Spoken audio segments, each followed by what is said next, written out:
11 ಮಕ್ಕಳ ಸಾವಿನ ನಂತರ ಕೇಂದ್ರ ಸರ್ಕಾರ ಎಚ್ಚೆತ್ತುಕೊಂಡಿದೆ. ಚಿಕ್ಕ ಮಕ್ಕಳಿಗೆ ಕೆಮ್ಮಿನ ಸಿರಪ್ ನೀಡದಂತೆ ಎಚ್ಚರಿಕೆ ನೀಡಿದೆ. 11 ಮಕ್ಕಳ ಸಾವಿನ ನಂತರ ಕೊನೆಗೂ ಕೇಂದ್ರ ಸರ್ಕಾರ ಎಚ್ಚೆತ್ತುಕೊಂಡಿದೆ. ಚಿಕ್ಕ ಮಕ್ಕಳಿಗೆ ಕೆಮ್ಮಿನ ಸಿರಪ್ ನೀಡದಂತೆ ಎಚ್ಚರಿಕೆಯನ್ನು ಕೂಡ ನೀಡಿದೆ. ಮಧ್ಯಪ್ರದೇಶ, ರಾಜಸ್ಥಾನದಲ್ಲಿ 9 ಮಕ್ಕಳ ಸಾವಾಗಿತ್ತು.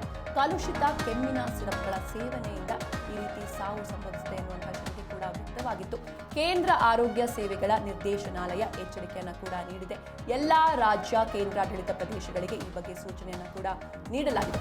ಸಾಮಾನ್ಯವಾಗಿ 5 ವರ್ಷದೊಳಗಿನ ಮಕ್ಕಳಿಗೆ ಕೆಮ್ಮು ಅಥವಾ ಶೀತ ಬಂದರೆ ಸಿರಪ್ ನೀಡುವಂತಹ ಅಗತ್ಯ ಇರೋದಿಲ್ಲ. ತೀರಾ ಅಗತ್ಯ ಇದ್ರೆ ಮಾತ್ರ ಸೂಕ್ತ ಪ್ರಮಾಣದಲ್ಲಿ ಕಡಿಮೆ ಅವಧಿಗೆ ಸಿರಪ್ ಅನ್ನ ಒದಗಿಸಬೇಕು ಅಂತ DGHS ಸೂಚಿಸಿದೆ.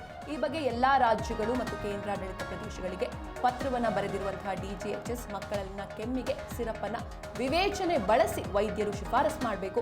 ಬಹುತೇಕ ಕೆಮ್ಮಿನ ಸಮಸ್ಯೆಗಳು ಔಷಧಗಳ ಅಗತ್ಯವಿಲ್ಲದೆ ಕಡಿಮೆಯಾಗುತ್ತೆ ಅಂತ ಒಂದು ಮಾಹಿತಿಯನ್ನು ಕೂಡ ಹೇಳಿರುವಂಥದ್ದು. ಇತ್ತೀಚೆಗಷ್ಟೇ ಇದು ಸಾಕಷ್ಟು ಸಂಚಲನವನ್ನು ಸೃಷ್ಟಿಸಿತ್ತು. ಮಧ್ಯಪ್ರದೇಶ ಮತ್ತು ರಾಜಸ್ಥಾನದಲ್ಲಿ 11 ಮಕ್ಕಳು ಸಾವನ್ನಪ್ಪಿದ ನಂತರ ಈ ಒಂದು DGHS ಎಚ್ಚೆತ್ತುಕೊಂಡಿದೆ. 2 ವರ್ಷದೊಳಗಿನ ಮಕ್ಕಳಿಗೆ ಕೆಮ್ಮು ಹಾಗೂ ಶೀತಕ್ಕೆ ಸಿರಪ್ ನೀಡಬೇಡಿ ಅಂತ ಶುಕ್ರವಾರ ಎಚ್ಚರಿಕೆಯನ್ನು ನೀಡಿದೆ.